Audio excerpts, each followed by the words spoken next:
Institut national supérieur des sciences et techniques d'Abéché, le ministre de l'enseignement supérieur, de la recherche et de l'innovation, Dr David Oudengar et ses collaborateurs sont en conclave. Ce samedi, à ce 22e conseil d'administration, il plante sur plusieurs points, entre autres, le rapport d'activité passé, le compte administratif et financier, le plan d'action et projet de budget 2020. 4 heures de travaux et au sortir, tout est validé. Le budget 2020 de l'INSTA est arrêté en recettes et en dépenses à plus de 900 millions de nos francs.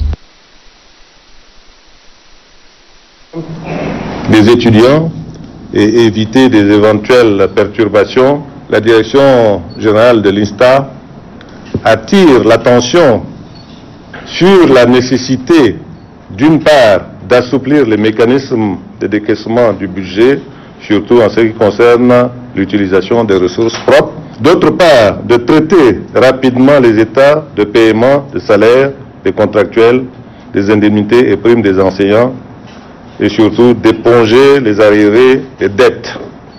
Il en est de même de la nécessité de verser à temps les tranches de subventions alimentant le budget de l'INSTA. Autre décor, autre institution, l'école normale supérieure d'Abéché. Ici également, le ministère de l'enseignement supérieur et les membres statutaires se retrouvent pour tracer l'avenir de cette institution publique qui forme depuis 2011 les enseignants.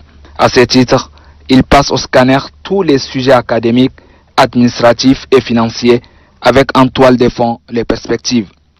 Les travaux débouchent sur d'importantes résolutions. Rendre opérationnelles les filières mathématiques, informatique et physique-chimie non exécutées et surtout de poursuivre l'exécution de 2 autres partiellement exécutées. Le conseil d'administration recommande à la direction générale de l'ENSA de se rapprocher de la coordination nationale de suivi des projets BAD pour s'enquérir de la suite réservée au projet des ENS Tchad. Le conseil d'administration recommande à la direction générale de l'ENSA d'Abéché, de concert avec les autres responsables des ENS, la possibilité d'harmoniser les statuts de leurs écoles à l'exemple des universités publiques.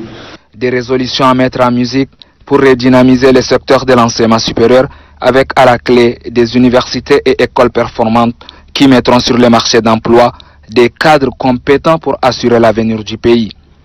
Le chemin étant tracé, le ministre David Oudengar et ses collaborateurs se quittent sur une note d'espoir.